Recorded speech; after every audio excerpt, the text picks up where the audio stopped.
అయితే గురుగారు ఈ రియల్ స్పిరిచువాలిటీ సెల్ఫ్ రియలైజేషన్ అనుకోవచ్చు సింపుల్గా.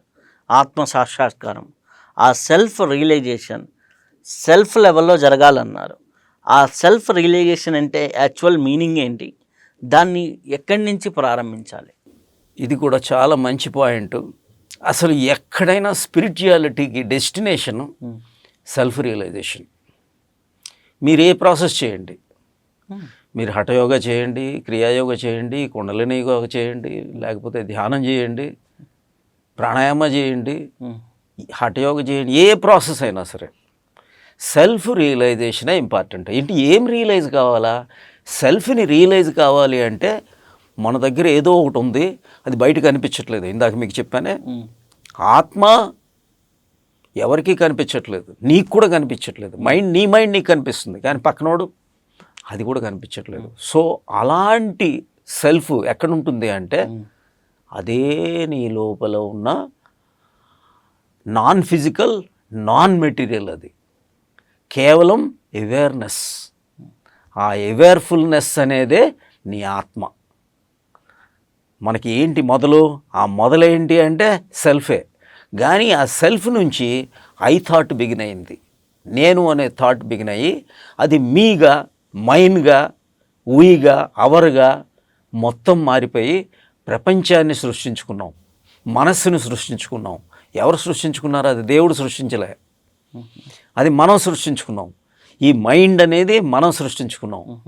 ఈ మైండ్ ఎప్పుడైతే వచ్చిందో ప్రపంచం అనేది వచ్చింది, ఇంద్రియాలు అనేది వచ్చింది, ఆర్గాన్స్ అని వచ్చాయి, కర్మేంద్రియాలు, జ్ఞానేంద్రియాలు, పంచప్రాణాలు, ఇవన్నీ కూడా మనం సృష్టించుకున్నాం. కానీ అసలుదేంటి? అక్షరం, అంటే క్షరం లేనిది. ఆ క్షరం లేని దాని నుంచి మనం కిందకి జారి ఆకాశం, వాయువు, అగ్ని, మైండ్, ప్రాణం, అంతే కదా. నవావరణలో అధోగతికి రావడం, అధోగతికి వచ్చేస్తాం. అలా కిందకు వచ్చి మనం ఏది కాదో అది మనం అనుకుంటున్నాం, ఏది మనమో అది మనం కాదనుకుంటున్నాం. ఏదైతే సత్యమో, ఆత్మ సత్యము, కానీ అది అసత్యం అనుకుంటున్నాం. ఏది అసత్యమో అది సత్యం అనుకుంటున్నాం.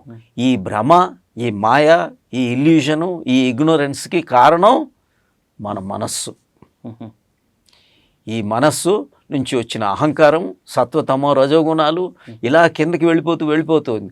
అయితే ఇప్పుడు సాధన అంతా కూడా మీరు ఏ సాధనలో ఉండండి, అల్టిమేట్గా స్పిరిచువల్ సాధన అంటే ఆత్మ దర్శనం వైపు, ఆత్మ ఐక్యం వైపు, జీవేశ్వర ఐక్యం వైపు వెళ్ళాలి. అదే ఆధ్యాత్మికత.